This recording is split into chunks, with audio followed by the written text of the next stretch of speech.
In this lesson, we'll be taking a look at how server routes in Nuxt 3 work.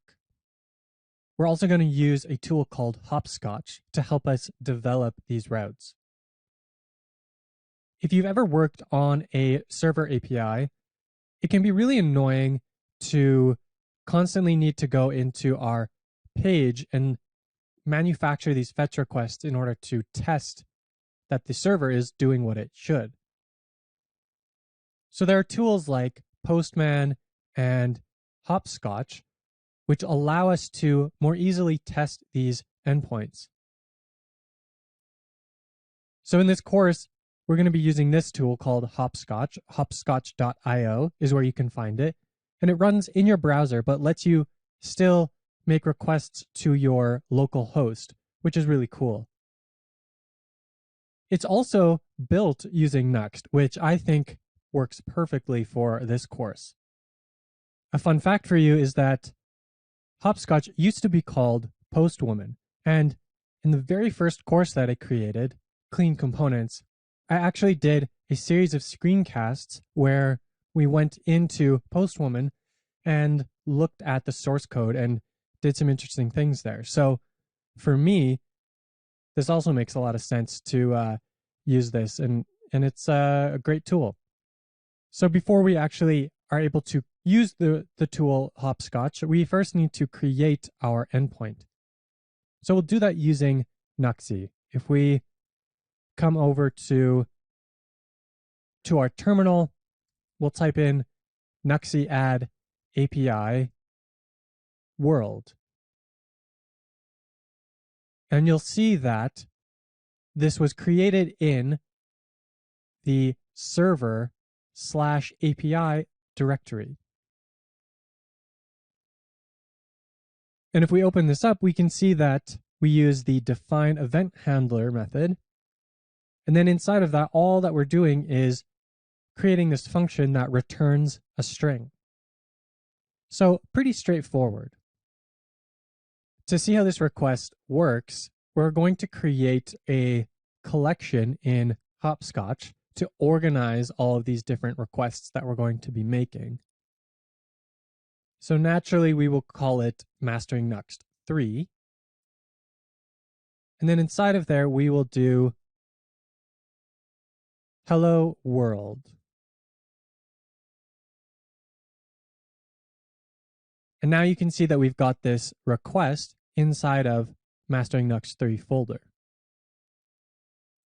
This green dot shows that we're active on the request. So that's a bit of a confusing part, or it confused me at least, with this UI, is that you need to make sure that this green dot is on. If you click on it a second time, then now we're not in any specific request. And the changes that you do will be for any new request you want to make. So make sure that you've clicked on this.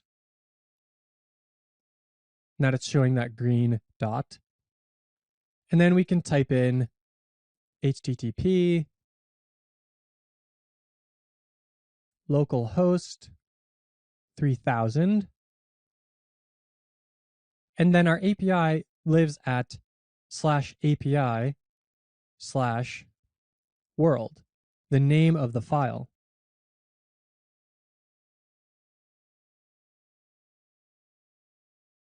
So I hit send, and we can see that the response is hello world, exactly what we wanted. So I'll add an exclamation mark there. If we send it again, you can see that that updates in there. Okay, so that's the very most basic way of creating a server endpoint.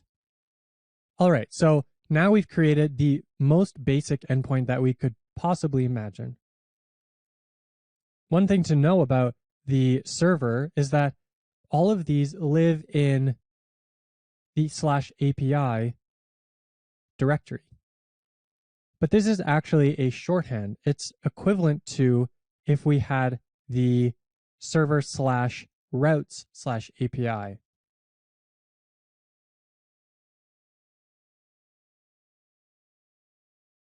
So if I move that over, you can see that we're now server/routes/API. And if I send this request, we get the same thing back. So this lets us put any routes that we want in this server/routes folder.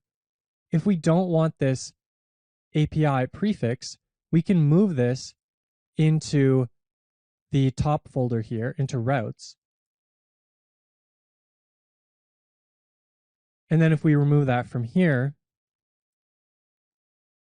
we get the same request back. And so you can see that the routing system here is actually the same as what we were using in our pages directory. And in fact, it's the exact same thing.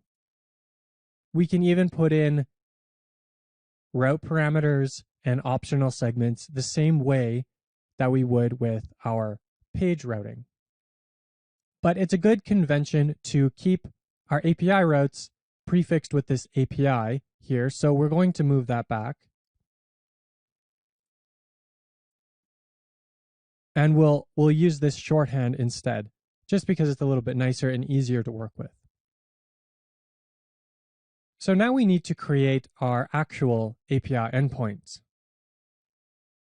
So let's think through this for a moment. The data that we need to access in our course is the data for the current lesson that we're on.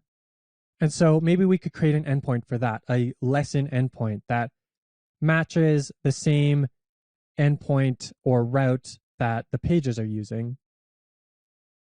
And the second thing that we need is some metadata about the course so that we can get a list of all of the lessons so that we can render the navigation on the left-hand side, as well as the name of the course, since we're using that on every single page.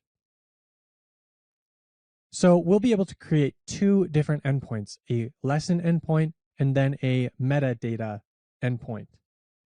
So we're going to jump into creating that lesson endpoint first. What we're going to do is create a matching route that will match this route that we have up here. So we'll do that in our API here. We'll do course/chapter/chapter slug/lesson/lesson slug.ts.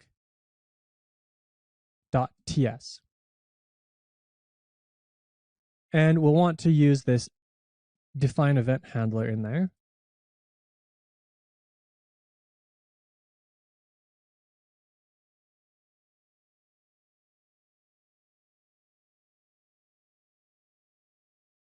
So now let's go over to Hopscotch and create a new request that will hit this endpoint.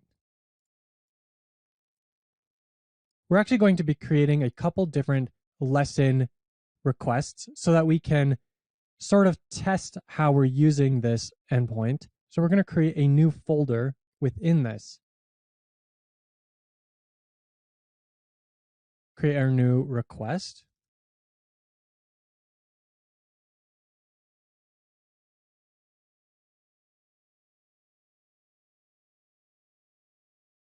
And then here we're going to do API/chapter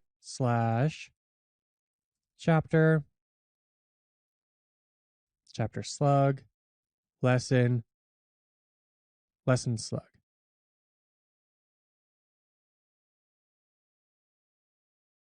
And I probably need to restart the server here.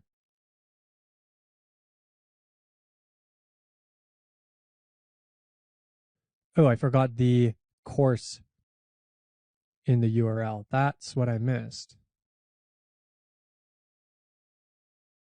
There we go. Now we received this back, so we know we've got this hooked up.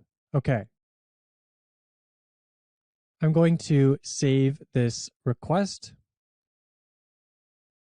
And one thing that we need to do first is to grab the chapter slug and the lesson slug from the route.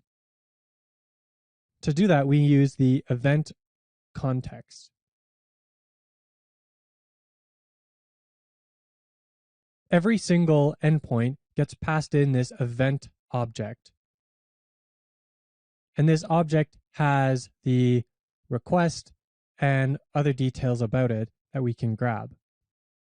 And most of the time, we're not actually going to deal with this event directly, but instead, there's a bunch of helper methods that we can use to pass this event into and help us work with it more easily. But for this case, it's pretty straightforward, so we're able to just deal with it directly.